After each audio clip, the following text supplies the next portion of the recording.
Je me suis réveillée d'un coma, enceinte. Mon mari avait pourtant subi une vasectomie 8 ans plus tôt. Alors que le neurologue me parlait de plasticité cérébrale, j'ai ressenti ce frémissement, profondément ancré dans mon ventre, à la fois familier et irréel. Le docteur Kaminski poursuivait son exposé sur mon retour à la vie. 6 semaines plongées dans un coma artificiel après l'accident, une récupération quasi miraculeuse, très peu de séquelles. Mais déjà, je n'écoutais plus. Ma main s'est glissée sous la couverture jusqu'à mon ventre. J'ai tâté doucement cette rondeur qui n'aurait jamais dû être là. Quand j'ai baissé les yeux, je l'ai vu sans ambiguïté, ce léger renflement sous la blouse d'hôpital en coton. David, mon mari, était assis près de la fenêtre, le visage marqué par des semaines d'angoisse, hochant machinalement la tête aux propos du médecin. Je les ai interrompus, la gorge sèche d'avoir si longtemps gardé le silence. Je crois que je suis enceinte. Dr Kaminski s'est figé sur place, et David a tourné la tête vers moi, la perplexité balayant aussitôt l'inquiétude sur ses traits. La médecin m'a adressé ce sourire condescendant, dont seuls les soignants ont le secret quand ils pensent entendre une sottise. Madame Garrett, c'est sans doute dû à l'alimentation entérale et au manque de mouvement,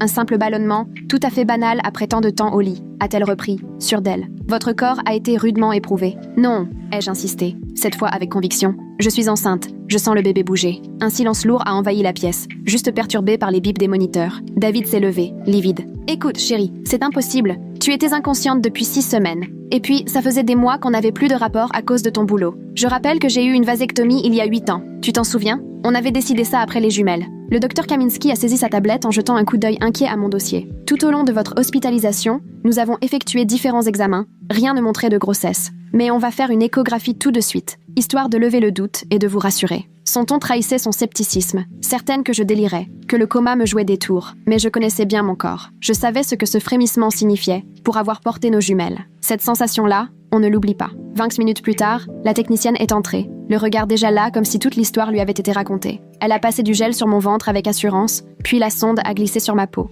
À peine quelques secondes, et le bruit a envahi la pièce. Ce battement de cœur vif, irrésistible, traversant les haut-parleurs du moniteur. La technicienne a écarquillé les yeux, passant du scepticisme à la stupeur. Le voilà, a-t-elle soufflé en tournant l'écran vers nous. Environ 20 semaines d'aménorrhée au vu des mesures. Développement normal. L'image ne laissait aucune place au doute. Un bébé, bien vivant, lové, la main près du visage. David a lâché un bruit rauque, abasourdi, comme si la réalité lui était tombée dessus d'un coup. Dr Kaminski fixait l'écran, comme si la vérité pouvait changer à force de volonté. C'est insensé. On a fait 3 scanners, 2 IRM. Comment a-t-on pu passer à côté de ça? La technicienne, un peu tremblante, a enregistré les images. Il arrive qu'on passe à côté de grossesses très précoces si les examens visent le cerveau. Mais à 20 semaines, sur n'importe quelle image, ça aurait dû se voir. Elle a échangé un regard lourd de sens avec le médecin. Il va falloir tout documenter, de A à Z.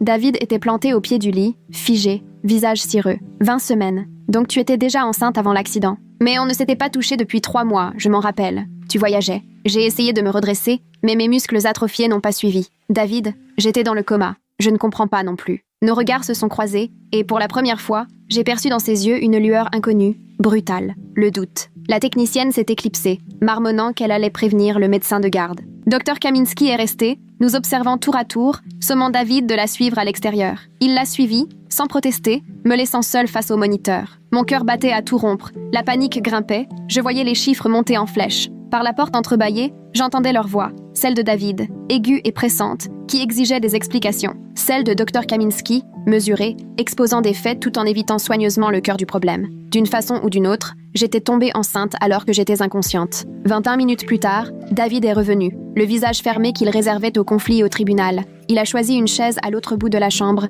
et non près de moi. Cette distance n'avait rien d'un hasard. Dr Kaminski veut faire des tests génétiques sur le bébé. Son ton ne souffrait aucune discussion. J'ai senti mon estomac se nouer. Tu crois que je t'ai trompé? Il n'a pas répondu tout de suite. Il a pris le temps, puis sa voix est tombée, neutre, implacable. Je pense qu'il se passe quelque chose d'invraisemblable et qu'il nous faut la vérité. On m'a transférée dans une chambre seule dans l'heure. Les infirmières défilaient, affichant ce mélange de curiosité et de réserve lourde de sous-entendus. L'une d'elles, la cinquantaine et le regard compatissant, est restée un moment alors qu'elle ajustait ma perfusion. Ça fait 30 ans que je fais ce métier et je n'ai jamais vu ça, a-t-elle dit d'une voix basse. Mais j'ai entendu quelques histoires, des femmes enceintes dans des situations impossibles. Il y a presque toujours une explication qu'on ne voit pas tout de suite. Presque toujours. Ce presque pesait lourd. Ce soir-là, David est parti retrouver nos filles, les jumelles, chez sa mère. Avant de partir, il m'a embrassée sur le front. Mais ce geste n'avait plus rien de tendre ni de rassurant. Vers 21h, le docteur Kaminski est repassé, les bras chargés de formulaires à me faire signer. Nous devons procéder à une amniosynthèse pour les tests génétiques. C'est la seule façon d'établir avec certitude la paternité. Elle s'est interrompue un instant. Et aussi de vérifier que le bébé se développe normalement, compte tenu des circonstances exceptionnelles de votre grossesse. Je me suis exécutée, la main tremblante. Quelles circonstances exceptionnelles? J'étais inconsciente, ai-je protesté. Elle a planté son regard dans le mien. Madame Garrett, vous avez été placée sous surveillance permanente en soins intensifs. Chaque passage dans votre chambre est enregistré. Infirmière, médecin, visiteur, tout est consigné et nous disposons également de vidéos. S'il s'est passé quelque chose, on le saura. Ces mots m'ont retourné l'estomac. Vous croyez vraiment que quelqu'un a pu profiter de mon coma pour m'agresser? Son silence en disait long. L'amniosynthèse a été programmée dès le lendemain matin. Quand l'aiguille m'a transpercé le ventre, j'ai eu l'impression de subir une nouvelle violence, une humiliation supplémentaire pour extraire ce liquide qui ne ferait soit que confirmer mon innocence, soit ruiner mon couple. Le docteur Kaminski a tenté de me rassurer. Il faudrait 5 à 7 jours pour avoir le profil génétique complet. Le test ADN de paternité, lui, pourrait être plus rapide. 3 jours si tout allait bien. Elle a immédiatement organisé une réunion l'après-midi même avec l'administration de l'hôpital et le service juridique. Cela pourrait avoir de lourdes conséquences pour l'hôpital,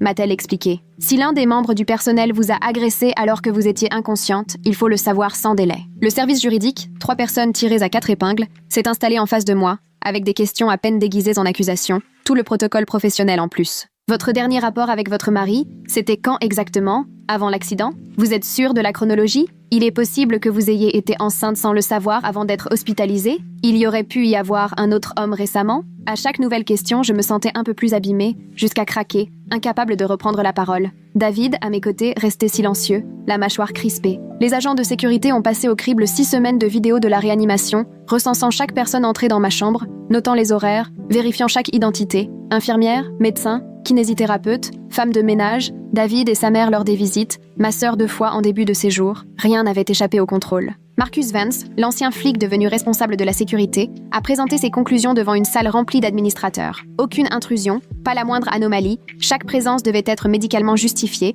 et personne ne s'était jamais retrouvé seul avec moi, excepté pour le strict nécessaire. Dans ce cas, comment c'est possible? La voix de David a brisé le silence. Ma femme a été plongée dans le coma artificiel depuis 6 semaines et malgré tout, elle est enceinte de 20 semaines. Cela veut dire qu'elle l'était avant l'accident, mais j'ai subi une vasectomie il y a 8 ans et cela faisait des mois que nous n'avions rien partagé. Il y a forcément quelque chose qui nous échappe. Les responsables se sont lancés des regards en coin. Monsieur Garrett, nous comprenons à quel point la situation est difficile, mais les faits montrent que, quoi qu'il se soit passé, cela ne s'est pas produit ici. Il ne reste qu'une possibilité. Que je sois tombée enceinte avant l'accident, ai-je répliqué d'une voix monocorde, d'un homme qui n'était pas mon mari. Un silence étouffant a envahi la pièce. Vous imaginez tous que j'ai trompé David et que mon coma tombe à pic, c'est ça? Le docteur Kaminski s'est rapproché. Nous ne sommes pas là pour juger ou accuser, nous cherchons à comprendre. Les analyses génétiques nous apporteront des précisions, mais je dois vous demander, existe-t-il, même infime, une possibilité que la vasectomie de votre mari n'ait pas fonctionné? C'est rare, mais ça arrive parfois. Ce serait peut-être pertinent de faire vérifier sa fertilité avant de déclarer quoi que ce soit. David a blêmi, comme s'il n'avait jamais envisagé cette hypothèse. L'équipe médicale a donc fixé en urgence un rendez-vous avec un urologue. Les analyses ont été rapides et sans appel, la vasectomie était irréprochable, pas la moindre trace de spermatozoïdes. Le rapport de l'urologue était lapidaire, froid, stérilité totale, ce qui nous ramenait à la question insoutenable. Si David ne pouvait pas être le père et que lorsque la grossesse avait commencé, j'étais dans le coma, alors qui avait rendu possible la venue de cet enfant? Vanessa, ma sœur, m'a rendu visite au bout du 3e jour après mon réveil, apportant des fleurs et des magazines. Elle s'est montrée bouleversée, m'a serré dans ses bras, la voix étranglée par l'émotion. J'ai cru que tu n'en sortirais pas. Quand David m'a appelé pour me dire que tu avais eu cet accident, j'ai cru que mon cœur allait s'arrêter. Elle m'a pris la main. Mais tu es vivante, et c'est tout ce qui compte. Je lui ai annoncé ma grossesse. Je l'ai vue vaciller, passant de la stupéfaction à l'effroi. Ce n'est pas possible. Tu étais inconsciente. Je sais, Ness, mais ça fait 20 semaines, et ce bébé existe alors qu'il ne le devrait pas. Vanessa s'est tendue, son regard s'est dérobé. Puis elle m'a soufflé. Tu as pensé à interrompre ta grossesse? Avec ce que tu as vécu, personne ne te jugerait. J'ai reçu sa question comme un coup en traître. C'est mon enfant, Ness. Je ne comprends pas ce qui s'est passé, mais il est là, je le sens bouger. Comment pourrais-je y mettre un terme? Elle a baissé les yeux. Parce que David pense que tu l'as trahi. Tout le monde le pense. Si tu poursuis cette grossesse, ton mariage ne tiendra pas. Les mots sont restés suspendus, cruels, entre nous. Depuis les résultats des tests de fertilité, David ne me parlait quasiment plus. Il dormait au fond de la chambre, jamais sur le lit d'appoint, sa mère ne donnait plus de nouvelles, et nos jumelles ne venaient pas, sûrement parce qu'il ignorait quoi leur dire. Comment expliquer à des enfants de 12 ans que leur mère attend un bébé, alors que leur père avait annoncé qu'il n'y en aurait plus? Comment leur faire comprendre que tout pouvait voler en éclats, sans que j'aie eu la moindre prise sur les événements? Le docteur Kaminski est entré en pleine visite, coupant court à mes pensées, la tablette serrée contre elle, l'expression plus fermée encore que d'habitude. Les premiers résultats ADN viennent d'arriver. Il faut que je vous en parle. À vous et à votre mari. Elle a cherché le regard de Vanessa. Je suis désolée, c'est personnel, ai-je répondu. Ma sœur a quitté la pièce à contre-cœur et le docteur Kaminski a attendu le retour de David après le travail. Il est arrivé vêtu de son costume,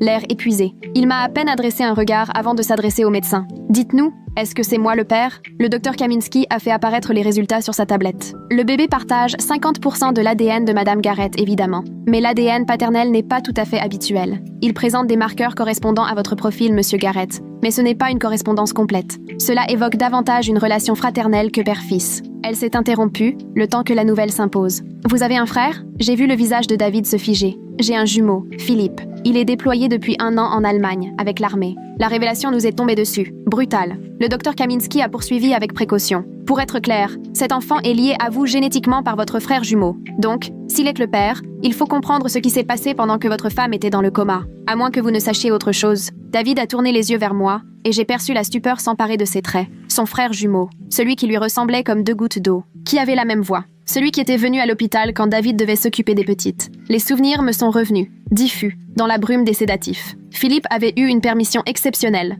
lorsque la famille avait été prévenue que mon état était critique. Il avait rapatrié en urgence d'Allemagne, logé chez David, participé aux soins des jumelles, et il était venu me voir en réanimation. Les infirmières l'auraient laissé entrer sans hésiter. Il ressemblait trait pour trait à mon mari. Elles auraient supposé qu'il était parfaitement dans son droit. Le docteur Kaminski sondait mon visage. Madame Garrett, est-ce qu'il vous reste des bribes de souvenirs? Un moment de lucidité au cours du coma? J'ai murmuré que non. Pourtant, parfois, il arrive que certains patients perçoivent des choses, qu'ils réagissent à des stimulations, même sous sédation. N'est-ce pas? Elle a opiné doucement. On appelle cela la conscience cachée. Dans certains comas, l'activité cérébrale suggère une certaine lucidité, même si la personne paraît complètement absente. Dans votre cas, nous n'avons pas fait ce test. Votre sédation était indispensable. Mais en théorie, il aurait pu y avoir des phases de semi-conscience qui n'auraient pas été détectées. Des moments où vous auriez pu être consciente sans pouvoir réagir, ni vous souvenir clairement plus tard. D'un coup, David s'est levé si brusquement que sa chaise a raclé le sol. Vous insinuez que mon frère l'a agressée alors qu'elle était inconsciente, qu'il aurait utilisé ses visites pour la violer? Sa voix montait, de plus en plus aiguë. Et elle aurait été assez consciente pour tomber enceinte, mais incapable de se défendre ou de se souvenir. Le docteur Kaminski a levé les mains pour calmer le jeu. Je ne fais que poser des hypothèses. Il nous faut approfondir. Mais oui, c'est une explication envisageable en lien avec les résultats génétiques. L'autre possibilité, elle hésita, c'est qu'il se soit passé quelque chose de consenti avant l'accident, dont vous n'auriez pas connaissance. J'avais l'impression de suffoquer. Non, il n'y a jamais rien eu avec Philippe. Jamais. David, crois-moi. Mais il ne me regardait plus, les yeux rivés au mur, la mâchoire serrée à s'en briser les dents. Ton frère t'a rendu visite 6 fois pendant ton coma. J'ai vérifié le registre. Il restait des heures à ton chevet les jours où je devais m'occuper des filles. Les infirmières disaient qu'il était dévoué, qu'il te lisait, qu'il passait ta musique préférée. Elles trouvaient remarquable qu'on soit une famille aussi soudée. Il va falloir visionner les enregistrements de vidéosurveillance, a déclaré calmement le docteur Kaminski. On doit examiner chaque minute des visites de Philippe Garrett. David, les mains tremblantes, a sorti son téléphone pour composer son numéro. Il a laissé sonner 4 fois avant de tomber sur la messagerie. La voix légère de Philippe invitait à laisser un message. David n'a rien dit. Il a raccroché, puis recommencé, encore et encore. Au 5e essai, il a fini par lâcher. « Rappelle-moi, tout de suite. Ça concerne Nathalie. » Il a raccroché puis s'est tourné vers le docteur Kaminski. « Je veux voir les vidéos. Toutes. Chaque seconde où mon frère a été seul avec ma femme. » Le bureau de la sécurité de l'hôpital s'est mué en salle d'urgence. Marcus Vance a passé en revue les enregistrements de 6 semaines de surveillance de la réanimation. On y voyait Philippe lors de ces 6 visites, restant à chaque fois entre 2 et 4 heures. Les images le montraient entrant dans ma chambre, assis près de moi, me tenant la main. Sur une séquence, il m'embrassait le front. Sur une autre, il craquait, visage enfoui dans les couvertures. Pour un œil extérieur, il n'y avait rien d'anormal. Un beau-frère bouleversé qui priait pour un miracle. Jusqu'à la 3e visite. Vance a figé l'image et désigné l'horodatage. C'est curieux. L'infirmière sort à 20h17 et ne revient qu'à 21h43. Cela fait 86 minutes sans aucune présence soignante, ce qui est strictement interdit. Un patient en réanimation ne doit jamais rester seul plus d'une demi-heure. Il a passé la vidéo en accéléré. Philippe reste assis 20 minutes, puis se lève, ouvre la porte, observe le couloir et, de retour, il tire le rideau d'intimité autour du lit.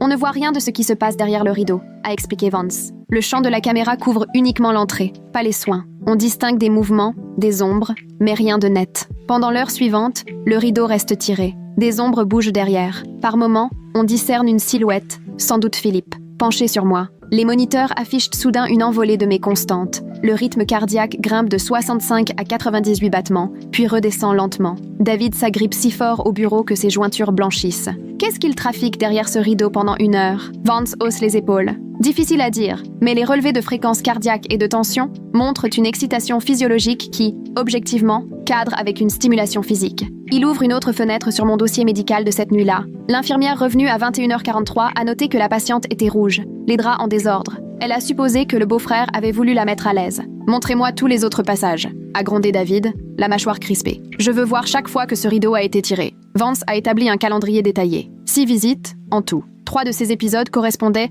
à de longs moments où le rideau était tiré, sans aucune surveillance, et à chaque fois, mes constantes montraient les mêmes pics inquiétants. Les infirmières relevaient aussi, à chaque fois, de petites anomalies dans leur rapport. Des draps réajustés, une certaine agitation de ma part, parfois un membre de la famille venu me réconforter. Rien ne paraissait suspect sur le moment puisque Philippe était le portrait craché de David et que tout le monde était convaincu qu'il avait les mêmes droits d'accès à ma chambre. Le docteur Kaminski repassait les données médicales, de plus en plus bouleversé. « Voyez cette visite », me montra-t-elle. On avait commencé à alléger votre sédation. On diminuait doucement les médicaments pour vérifier si vous pouviez respirer sans aide. On signale ici des signes d'agitation, des mouvements qui pouvaient traduire un retour progressif à la conscience. Ça correspond à la veille de la 3e venue de Philippe. La nuit qui serait, d'après le développement du fœtus, celle de la conception. Elle s'est tournée vers David. Je suis désolée. J'ai bien peur qu'on ait affaire à une agression sexuelle sur patiente vulnérable. Prévenez la police, a réagi David d'une voix blanche. Tout de suite. 1 heure plus tard, 2 enquêteurs arrivaient à l'hôpital. Les inspecteurs Sarah Vaughan et James Rico ont recueilli nos dépositions,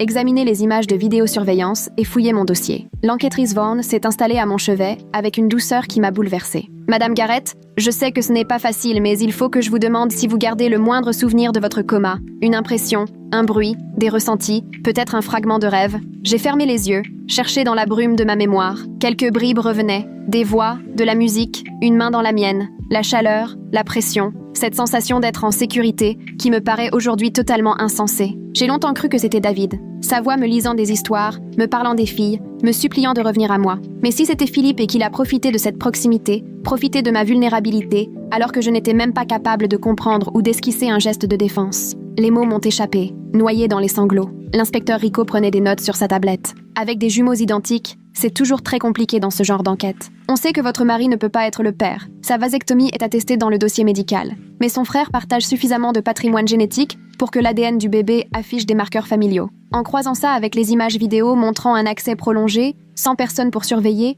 et vos constantes médicales qui réagissaient précisément lors de ces visites, nous avons assez d'éléments pour parler d'un faisceau de présomption solide. Il s'est tourné vers David. « Ton frère a-t-il répondu à tes appels ?»« Non », a soufflé David. 8 messages vocaux. Je lui ai même envoyé par texto les copies des résultats ADN. Rien. Il me fuit délibérément. La détective Vaughan a attrapé son téléphone. Nous avons déjà contacté la police militaire sur sa base en Allemagne. Ils vont le convoquer bientôt. S'il refuse de coopérer ou tente de disparaître, ils n'hésiteront pas à le placer en garde à vue. Elle a marqué une pause. Je dois vous prévenir tous les deux. Les cas où la victime est inconsciente sont parmi les plus difficiles. La défense avancera que vous n'étiez pas totalement dans le coma. Elle dira qu'un consentement, impossible à prouver, pourrait exister, même qu'il y avait peut-être une relation avant l'accident. C'est une horreur, a explosé David.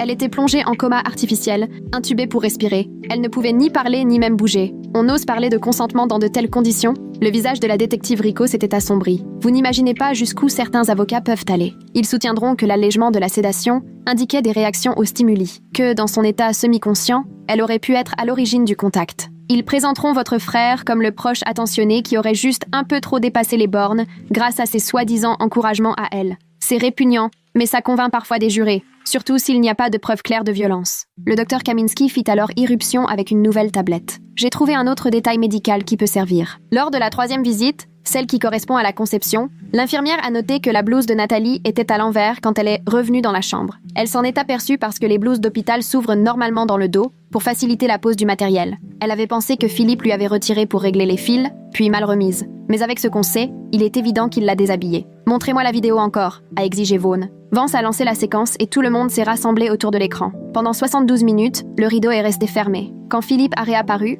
chemise froissée, il remettait ses vêtements, se recoiffait, l'air de quelqu'un ayant eu une activité physique intense. 3 minutes plus tard, l'infirmière est entrée. La blouse était à l'envers. Vaughan a lancé à sa collègue. Ça suffit pour demander un mandat. La police militaire accueillit Philippe sur sa base en moins de 6 heures. Il s'est muré dans le silence, refusant de dire un mot sans la présence de son avocat. Ce qui en disait long. S'il avait été innocent, il aurait protesté, nié tout en bloc, non? Mais là, ce silence sonnait comme un aveu. David s'est effondré sur la chaise près de mon lit après avoir appris la nouvelle, le visage enfoui dans les mains. Mon propre frère, mon jumeau, comment il a pu faire ça? Comment il a pu te faire ça alors que tu frôlais la mort? Je ne savais pas quoi répondre. J'essayais seulement de comprendre. L'enfant en moi était né d'une agression dont je n'avais aucun souvenir, à laquelle je n'avais rien pu opposer, que je peinais même à croire réelle. Cette violence me paraissait intangible mais atrocement réelle à la fois, comme si mon corps avait subi un crime, tandis que ma conscience restait prisonnière d'une nuit sans fin. Le docteur Kaminski m'a proposé, avec beaucoup de délicatesse, de rencontrer la psychologue spécialisée en traumatologie de l'hôpital. Puisque j'aurais à affronter à la fois le choc physique et l'épreuve psychologique, il faudrait un soutien adapté dans les semaines à venir. Cette psychologue s'appelait Dr Lisa Okafor, une femme au sourire apaisant et à la voix d'une douceur rassurante. Elle s'est assise en face de moi dans ma chambre d'hôpital, un carnet sur les genoux. « Nathalie, ce que tu as traversé est une atteinte grave, et même si tes souvenirs sont flous, cela ne diminue ni la gravité de ce qui s'est passé, ni la souffrance que tu ressens. Ton corps sait ce que ton esprit refuse d'affronter. Voilà pourquoi tu as l'impression d'être déconnecté, comme si tout était irréel. C'est un mécanisme de protection de ton cerveau face à un choc qu'il ne parvient pas à intégrer. Je lui ai parlé de ces souvenirs épars qui me revenaient. La chaleur, la pression, cette sensation d'être touché à travers un voile, comme sous sédation. Tout me semblait lointain, irréel. Je croyais rêver de David, ai-je murmuré. Dans ces instants de flottement, quand la conscience affleurait puis repartait, je me sentais en sécurité, choyée. C'est horrible à dire, non? Je me ressentais protégée alors qu'en réalité, j'étais violée par le frère jumeau de mon mari. Je n'arrive pas à haïr complètement ce souvenir car une partie de moi continue de croire que c'était David qui me réconfortait pendant que j'étais en train de sombrer. Le docteur Okafor s'est penché vers moi. Ce n'est pas horrible, tu sais. C'est simplement ton esprit qui a fait tout ce qu'il pouvait pour te préserver. Dans ta vulnérabilité extrême, ton inconscient a tissé une histoire qui t'apportait un minimum de réconfort au lieu de te laisser sombrer dans la terreur. Il n'y a aucune honte à avoir. La honte n'appartient qu'à celui qui s'est servi de ta détresse. Elle s'est interrompue un instant. As-tu pensé à ce que tu voulais faire de cette grossesse? Plusieurs options existent, y compris l'IVG. Personne ne te jugera si tu choisis cette voie, vu les circonstances. Cette question me hantait depuis des jours. J'ai posé ma main sur mon ventre, sentant la petite rondeur, repensant au premier mouvement du bébé. Ce petit être n'était pour rien dans tout ça, mais il était malgré tout issu de cette agression. Il serait pour toujours le rappel de l'horreur. Est-ce que je pourrais aimer un enfant né dans de telles conditions? Est-ce que je saurais le regarder sans voir Philippe dans ses traits? Mais il y aurait aussi en lui un peu de David, puisqu'ils partagèrent le même ADN, quasiment à l'identique. Cet enfant serait le frère ou la sœur de ma fille. Il ferait partie de notre famille, même si sa conception ressemblait à un crime. Je ne sais pas, ai-je fini par admettre. Je ne sais pas si j'aurais la force d'élever l'enfant de mon agresseur, mais en même temps, je me sens incapable d'interrompre une grossesse déjà si avancée, maintenant que je sens ce bébé bouger en moi.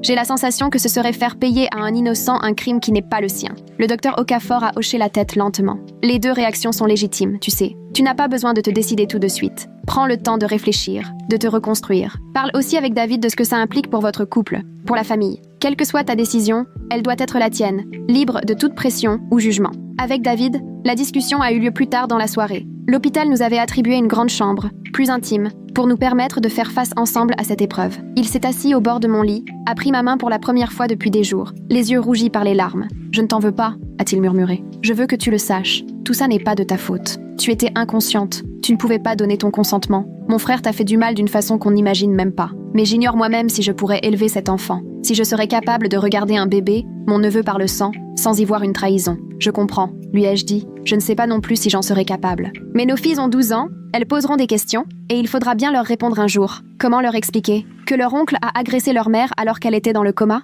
Qu'elle pourrait avoir un frère ou une sœur qui serait en même temps leur cousin? Que les repas de famille ne seront plus jamais les mêmes, car il sera désormais impossible de revoir Philippe? David a serré la mâchoire. Philippe, pour moi, n'existe plus, ni pour notre famille. Peu importe l'ADN, ce n'est plus mon frère. La justice a poursuivi son cours, implacablement. Philippe a été extradé d'Allemagne pour répondre d'agressions sexuelles sur personnes non consentantes. Un crime passible d'au moins 20 ans de prison. Son avocat a tenté de bloquer l'extradition, mettant en doute la compétence, arguant que les éléments étaient circonstanciels. Mais entre les images de vidéoprotection, les dossiers médicaux, les preuves ADN et mon témoignage, le dossier était accablant. Un grand jury a rendu l'inculpation en moins de 15 jours. Sa caution a été fixée à 500 000 $ que ses parents ont payé sur le champ. Les parents de David. Je n'avais pas pensé à eux avant qu'ils débarquent à l'hôpital en réclamant de me parler absolument. Patricia, la mère de David, avait les larmes aux yeux quand elle est entrée dans ma chambre. Son père, Robert, paraissait avoir pris 10 ans en quelques mois. Patricia m'a attrapé les mains, les a serrées beaucoup trop fort. « Nathalie, il faut comprendre. Philippe n'a pas pu faire une chose pareille. Il t'a toujours considérée comme sa sœur. Il doit y avoir une explication. Une erreur quelque part. L'ADN a pu être confondu. Ou il s'est peut-être passé quelque chose avant l'accident. Tu ne t'en souviens pas. Dis-leur que c'est un malentendu. Ne laisse pas tout ça détruire notre famille. » David s'est interposé entre nous, la voix glacée. « Maman, l'ADN est sans appel. Les caméras montrent qu'il a tiré le rideau pour rester seul avec elle, et il est resté plus d'1 heure, à plusieurs reprises. Les médecins ont trouvé des preuves physiques concordantes avec un rapport sexuel. Il n'y a pas d'ambiguïté possible. Ton fils a agressé ma femme alors qu'elle était inconsciente. » Le visage de Patricia s'est effondré. « Mais c'est ton frère, ton jumeau. Vous étiez inséparables enfants. Comment peux-tu croire ça de lui ?» Le visage de David est resté fermé. « Parce que j'ai vu les preuves. Parce que je crois ma femme. Parce que, quoi qu'il ait été pour moi avant, aujourd'hui c'est un criminel. » Robert a tenté une dernière approche, plus froide. « Si tout ça finit devant un tribunal, la carrière militaire de Philippe est finie, son avenir détruit, tout ce pourquoi il s'est battu. Et tout ça pourquoi? Pour un bébé qui n'est peut-être même pas le sien malgré ce que dit le test ADN? Les tests peuvent se tromper, les jumeaux ont parfois des anomalies génétiques. » Il m'a jeté un regard implorant. « Si tu tiens à cette famille, retire ta plainte. Prétexte que tout était consenti avant l'accident, que vous avez eu une aventure sans lendemain et que tu le regrettes. Invente n'importe quoi tant que ça évite à mon fils de passer 20 ans derrière les barreaux. Sortez, ai-je ordonné, la voix tremblante mais sans la moindre hésitation. Sortez immédiatement de ma chambre. Votre fils m'a violée alors que j'étais inconsciente, incapable de me défendre. Et vous voudriez que je mente pour le couvrir? Que je sacrifie ma réputation et mon mariage pour sauver sa carrière militaire? Vous vous rendez compte de ce que vous me demandez? » Patricia s'est effondrée en larmes, de plus belle. « On essaie seulement de sauver notre famille. Nathalie, je t'en supplie, tu ne te rends pas compte de ce que cela va nous coûter. Le scandale, la honte. Robert travaille avec les élus du département. Je fais du bénévolat à l'église. On va se faire jeter par tout le monde. » David a dû raccompagner ses parents dehors, les poussant presque. Sa voix résonnant dans le couloir en leur intimant de ne plus jamais prendre contact avec nous. Quand il est revenu, il tremblait de rage. « Je suis désolée. Je n'arrive pas à croire qu'ils aient eu le culot de te demander de mentir pour lui. Ils sont complètement dans le déni. Impossible pour eux d'admettre que leur fils adoré, leur héros, ait pu faire une chose pareille. Ils se réinventent une réalité à leur sauce, te faisant endosser le rôle de coupable plutôt que d'accepter que tu es la victime. C'est le summum de la complaisance envers les abus. L'hôpital m'a autorisé à rentrer 1 semaine plus tard, sous conditions strictes de repos total et de suivi prénatal renforcé. J'entamais officiellement la 24e semaine de ma grossesse. Au-delà, l'IVG n'était plus une option sans raison médicale grave dans notre état. Le docteur Kaminski m'a exposé sobrement les risques de poursuivre la grossesse, compte tenu du traumatisme récent et du long coma, mais a estimé que, sur le plan vital, rien n'était immédiat. La décision m'appartenait, même si le temps pressait. Elle m'a dirigée vers un spécialiste en médecine materno-fétale pour mieux m'accompagner dans mes choix. Rentrer à la maison avec quelque chose d'irréel. Tout semblait identique, mais rien n'était plus pareil. David avait expliqué la situation à nos filles, Sophia et Grace, avec des mots adaptés à leur âge. Leur oncle Philippe avait fait quelque chose de très grave, ce qui avait blessé maman, et un bébé allait en résulter. Les questions fusaient, et nous avions toutes les peines du monde à y répondre. Est-ce que le bébé va vivre avec nous? Est-ce qu'oncle Philippe va aller en prison? Est-ce qu'on a encore des grands-parents? Chaque interrogation cisaillait un peu plus notre famille, déjà fracassée par les actes de Philippe. Sophia, fidèle à elle-même, toujours la plus cash des jumelles, a posé la question fatidique que je redoutais. « Maman, est-ce que tu veux ce bébé ?» Je me suis assise sur le canapé, les filles serrées contre moi et David en face, assis sur la chaise. Pour être honnête, je ne sais pas encore. C'est compliqué. Ce bébé est votre frère ou sœur, il n'a rien demandé. Mais la façon dont il a été conçu, c'est très lourd. Et j'essaie de démêler ce que je ressens. Ce que je sais, c'est que, quoi que je décide, ce sera dans l'intérêt de notre famille. Et il faut que vous compreniez que personne ici n'est responsable, sauf oncle Philippe. Grace, plus discrète et réfléchie, m'a regardée, les yeux pleins de larmes. Est-ce qu'on a encore le droit d'aimer oncle Philippe, même s'il a fait quelque chose de mal, ou il faut forcément le détester maintenant? Sa question m'a brisé le cœur, parce qu'il n'existait rien de juste là-dedans. Rien de juste pour ces 2 gamines de 12 ans, qui avaient donc failli perdre leur mère et voyaient que leur famille volait en éclats. Tu as le droit de ressentir tout ce que tu veux, lui ai-je répondu doucement. Les sentiments, c'est compliqué. Tu peux être en colère à cause de ce qu'il a fait, tout en pensant aux bons souvenirs avec lui. Mais il ne peut plus faire partie de notre vie. Ce n'est plus quelqu'un en qui on peut avoir confiance. L'audience préliminaire a été fixée 3 semaines après ma sortie de l'hôpital. L'inspecteur Vaughan m'a préparé à ce qui m'attendait. L'avocat de Philippe allait tout faire pour décrédibiliser les preuves et mon témoignage. Ils vont prétendre que tu étais assez consciente pour consentir, mais trop abrutie par les médicaments pour t'en souvenir correctement. Ils avanceront que tu avais une liaison avec Philippe, dont ton mari ignorait tout. Ils exploiteront le moindre flou dans tes souvenirs pour semer le doute et miner la crédibilité de ton témoignage. Ce sera difficile, Nathalie. Il faut y préparer. La salle d'audience était plus exiguë que je ne l'avais imaginé, illuminée par des néons glaciaux qui jetaient une mine maladive sur tout le monde. Philippe, assis à la table de la défense dans un costume tiré à 4 épingles, cheveux courts façon militaire, ressemblait trait pour trait à David, à un détail près. Son regard ne laissait filtrer aucune émotion. Là où David portait la douleur et la trahison sur le visage, Philippe n'affichait qu'un froid calcul, jaugeant la situation comme une opportunité à manipuler. Son avocate, Christine Mallory, réputée pour ses méthodes musclées, évitait soigneusement de croiser mon regard pendant sa plaidoirie d'ouverture. Madame Mallory a dressé le portrait du beau-frère modèle, entièrement dévoué à la guérison de sa belle-sœur plongée dans le coma. Elle a diffusé des vidéos de surveillance où l'on voyait Philippe entrer dans ma chambre, s'asseoir près de moi, me prendre la main. Elle a même fait entendre des extraits audio de lui, en train de me lire des histoires, d'une voix douce et bienveillante. Puis, elle a lancé sa bombe. Selon elle, on avait progressivement diminué ma sédation dans les jours précédant les agressions présumées. Les dossiers médicaux montrèrent que j'étais capable de répondre à des ordres simples, de serrer une main sur demande, signes évidents de réveil. La défense a donc soutenu que tout contact physique était consenti, initié par une femme assez consciente pour exprimer ses envies à travers des gestes. J'ai eu la nausée de la voir tordre ainsi la réalité, jusqu'à me rendre complice de ma propre agression. Le procureur, William Baker, s'est alors levé pour contester cette version. Même si Madame Garrett donnait des signes de reprise de conscience, elle était toujours, légalement, incapable de consentir. Intubée, alitée en permanence, sous perfusion continue de médicaments altérant son jugement et sa mémoire, elle ne pouvait pas donner un consentement libre et éclairé. La loi ne laisse aucune place au doute. Tout acte sexuel commis sur une personne dans cet état relève de l'agression,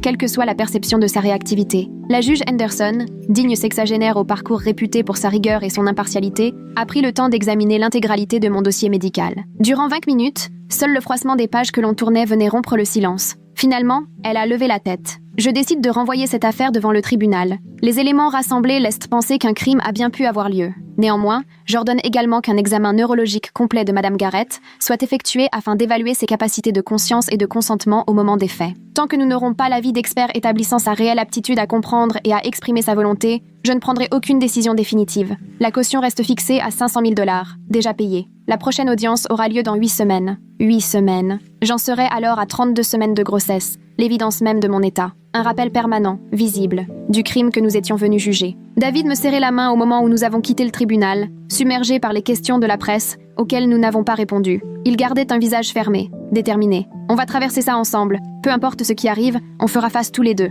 Pourtant, je sentais la distance s'installer peu à peu entre nous. Un fossé creusé par des circonstances qui nous échappaient totalement. Je savais qu'il m'aimait, ça ne faisait aucun doute. Mais saurait-il aimer un enfant conçu lors de l'agression de sa femme inconsciente par son propre frère jumeau? L'expertise neurologique a été réalisée par le docteur Raymond Park, spécialiste des troubles de la conscience et du réveil du coma. Il a consulté 6 semaines de mon dossier médical, interrogé toute mon équipe soignante et réalisé une batterie de tests cognitifs poussés. Son rapport, communiqué dans une salle de réunion bondée d'avocats et d'experts, a été d'une clarté sans merci. Madame Garrett était en état de conscience minimale durant la période concernée. Elle présentait parfois des réactions à des stimulations, mais n'avait pas les capacités cognitives pour prendre des décisions complexes ou donner un consentement libre et éclairé. Les mouvements ou réponses observées relevaient davantage du réflexe ou de l'instinct que d'un choix volontaire ou d'un accord. Madame Mallory a tout de suite contesté ses conclusions. Docteur Park, n'est-il pas vrai que certains patients, même dans cet état, peuvent ressentir du plaisir ou de la douleur, qu'ils peuvent réagir au toucher d'une manière qui révélerait des préférences? Il a ajusté ses lunettes.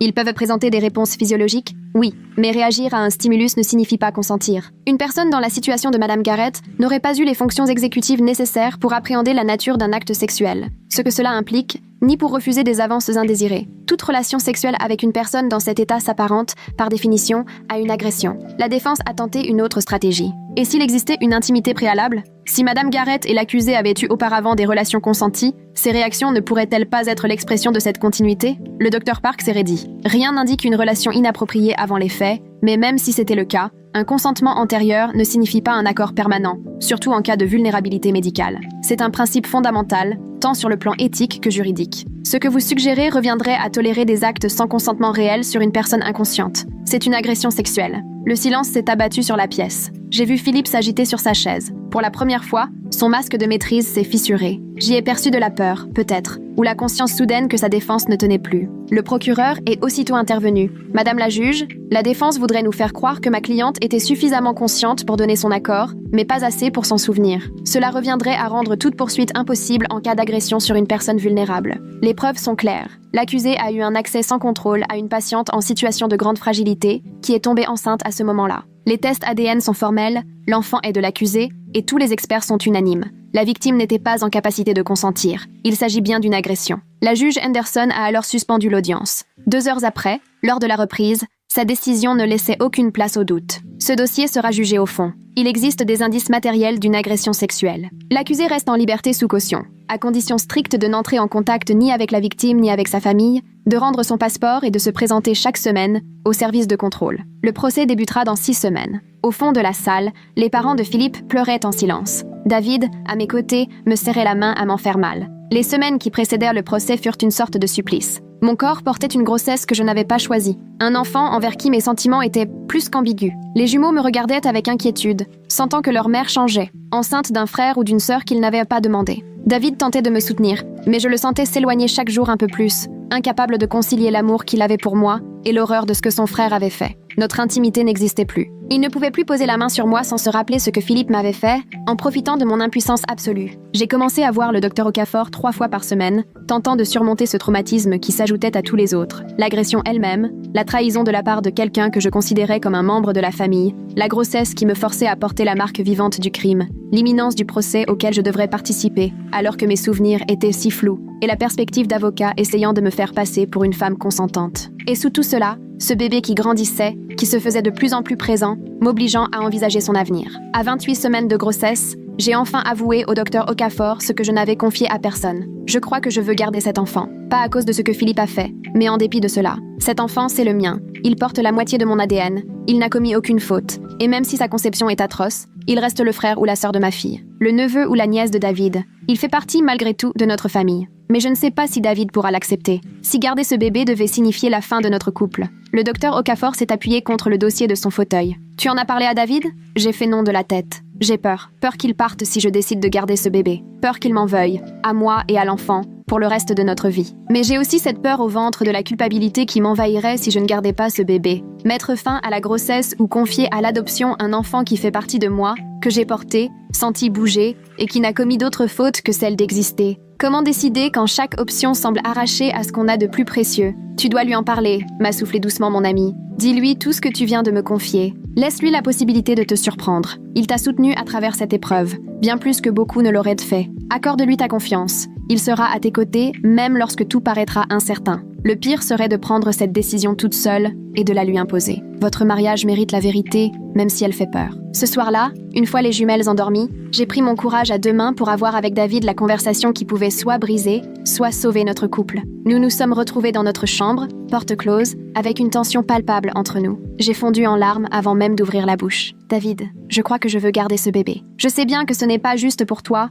que tu n'as jamais imaginé élever l'enfant de ton frère, mais c'est aussi mon enfant, le frère ou la sœur de notre fille. Et j'ai ce sentiment persistant que l'abandonner ou interrompre la grossesse me poursuivrait toujours. Je ne te demande pas d'aimer ce bébé, ni même de l'accepter tout de suite. Je veux juste que tu comprennes pourquoi j'ai besoin de prendre cette décision. Et si tu n'y arrives pas, si c'est trop dur à porter, je peux l'entendre aussi. David était resté silencieux très longtemps. Quand il a fini par parler, son émotion était palpable. J'y ai pensé moi aussi. Je passe mes nuits à imaginer ce que ce serait d'élever un enfant issu d'une telle violence contre toi, à me demander si je saurais le regarder sans penser à Philippe, sans être rongé par la colère de ce qu'il nous a volé. Mais au bout du compte, je reviens toujours à la même chose. La victime ici, c'est toi. C'est toi qui as souffert. Et si garder ce bébé peut t'aider à reprendre pied et à guérir, alors je serai là pour toi. Ce ne sera pas simple, loin de là. Mais je t'aime, Nathalie. Et j'aimerais chaque enfant que tu décideras d'accueillir parmi nous, même dans les pires circonstances. Nous sommes restés longtemps enlacés, à pleurer toutes les larmes de notre corps. La décision était prise, il ne restait plus qu'à l'assumer pleinement. Le lendemain matin, nous l'avons annoncé à Sophia et Grace.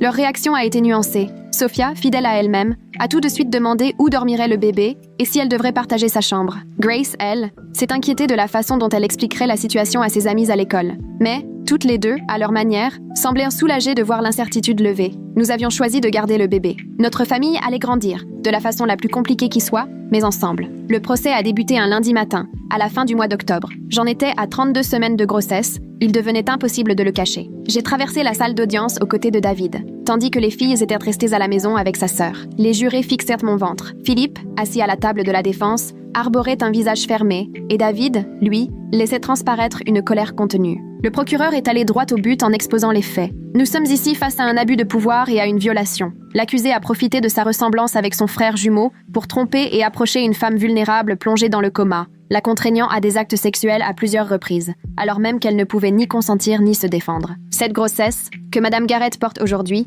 est la preuve tangible d'un crime que la défense tentera de vous faire passer pour consenti. Mais le consentement, c'est la lucidité, la compréhension et la liberté de choix. Or, la victime n'en avait aucune. L'avocate de la défense, Maître Mallory, a aussi frappé fort. C'est le drame d'une famille que l'on veut ici criminaliser. Mon client a rendu visite à sa belle-sœur par affection, inquiet pour elle en pleine crise médicale. Les faits supposés auraient eu lieu alors que, selon le dossier médical, elle reprenait progressivement conscience, réagissait aux stimuli et pouvait exprimer ses souhaits par des gestes ou des sons. Le parquet voudrait faire de mon client un prédateur, mais les preuves montreront qu'il s'agit d'un homme de famille, aujourd'hui puni pour avoir trop aimé, dans une relation où la victime a participé et encouragé, malgré sa faiblesse. L'envie de hurler me dévorait, mais l'inspecteur Vaughn m'avait averti. Ils vont tout faire pour te faire passer pour consentante, comme si tout venait de toi. Ne réagis pas, ne leur donne pas d'armes pour te déstabiliser. Reste calme, tiens-toi en aux faits et fais confiance aux preuves. Je suis donc restée assise, la main sur mon ventre rond, pendant que l'avocate de Philippe tentait de faire croire que j'avais été volontaire dans ma propre agression. Le procureur a fait défiler les témoins avec méthode. Les infirmières de réanimation ont confirmé mon niveau de sédation et mon absence totale de réaction. Le docteur Kaminski a expliqué l'impossibilité médicale de recueillir un vrai consentement dans mon état. Le responsable de la sécurité a présenté les images de Philippe lors de ses visites et les failles suspectes dans la surveillance. Puis ce fut au tour de la généticienne, le docteur Linda Chow, d'exposer les preuves ADN. L'enfant que Madame Garrett porte partage la moitié de son patrimoine génétique avec elle, comme c'est le cas pour tout enfant. Du côté paternel, les marqueurs correspondent au profil génétique de l'accusé. Or, l'accusé est le jumeau identique du mari de Madame Garrett, qui, lui, a subi une vasectomie confirmée. Il n'y a donc qu'une explication possible. L'accusé est bien le père biologique. La grossesse a commencé pendant la période où Madame Garrett était maintenue dans le coma, précisément lors des visites non surveillées de l'accusé auprès d'elle. Lors du contre-interrogatoire, Maître Mallory a tenté d'installer le doute. Dr Chow, avec des jumeaux identiques, l'ADN ne peut-il pas prêter à confusion, puisqu'ils ont presque le même profil génétique? Le Dr Chow a secoué la tête. Même chez des jumeaux monozygotes, il existe de subtiles différences que les techniques de séquençage actuelles permettent de détecter.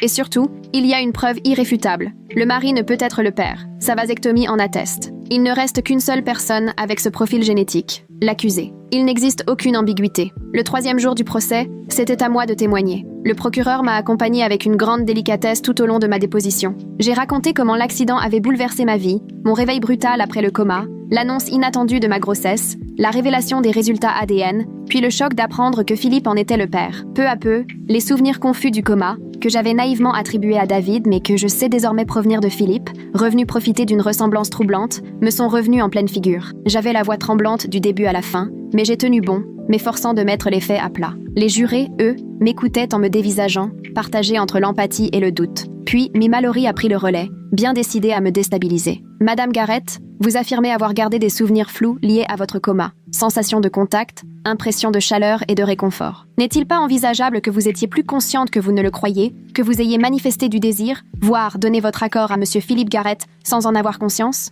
J'ai senti le rouge me monter aux joues. J'étais plongée dans un coma artificiel, intubée, incapable de parler ou de bouger autrement que par réflexe. Même si par moments j'ai flotté entre deux eaux, je n'avais aucun moyen de manifester une volonté, encore moins d'accepter ce qu'on me faisait subir. Mais M. Mallory a insisté. Pourtant, vous parlez de sensations de chaleur, de sécurité. Ce sont des ressentis agréables, non? Cela ne prouve-t-il pas qu'il ne s'agissait pas d'une agression, mais d'un contact intime accepté, voire recherché? Je me suis raccrochée à la barre. Je pensais être avec mon mari. Philippe ressemble à s'y méprendre à David. Il a profité de cette ressemblance pour abuser de moi, alors que j'étais sans défense. Les rares sensations positives venaient d'une illusion, d'une méprise sur son identité, et d'un état de sédation qui me laissait sans discernement. Ce n'est pas du consentement, c'est une pure exploitation. Le procureur a vivement réagi. Le juge lui a donné raison, mais le mal était fait. Un doute perfide s'était insinué, et si finalement j'avais participé, si tout cela résultait d'un tragique quiproquo, plutôt que d'une volonté délibérée de nuire? La défense a ensuite fait témoigner son expert, le Dr Gerald Morton, neurologue, qui a tenté de soutenir qu'un patient en état de conscience minimale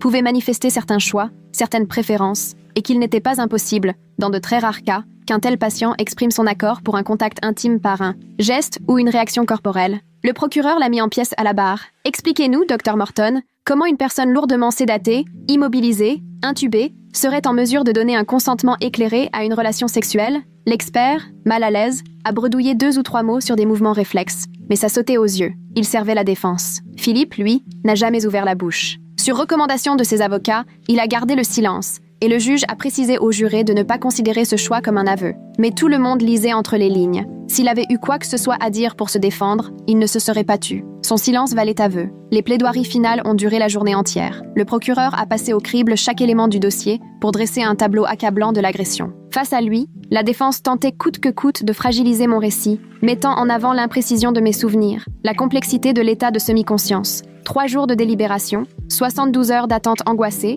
David et moi cloîtrés à la maison avec les filles, essayant de leur faire croire que la vie suivait son cours alors que je gardais mon téléphone à portée de main, épiant la sonnerie libératrice. Et puis, enfin, l'appel. La voix du détective Vaughn était d'un calme glaçant. Le jury a tranché. Vous êtes attendu au tribunal d'ici 1 heure. Nous avons fait la route sans échanger un mot. Mes mains tremblaient tant que j'ai dû les cacher sous mes jambes. La salle était pleine à craquer. Journalistes, association de victimes, la famille de Philippe tassée au fond, le regard fermé de ses parents qui me percevaient déjà comme l'ennemi. Quand le président du jury s'est levé pour rendre le verdict, j'ai retenu mon souffle. Sur le chef d'accusation d'agression sexuelle sur une personne vulnérable, nous déclarons l'accusé coupable. Philippe a blémi, sa mère a laissé échapper un cri déchirant. David m'a serré la main, si fort que j'en ai eu mal. Le juge Henderson a salué le travail des jurés, fixé la date du prononcé de la peine à 3 semaines et révoqué immédiatement la liberté sous caution de Philippe, qui était reparti menottes au poignet. C'est là, juste à ce moment, qu'il a osé me regarder pour la première fois du procès. Pas la moindre trace de regret dans ses yeux, juste une rancœur froide destinée à celle qui avait parlé, dénoncé,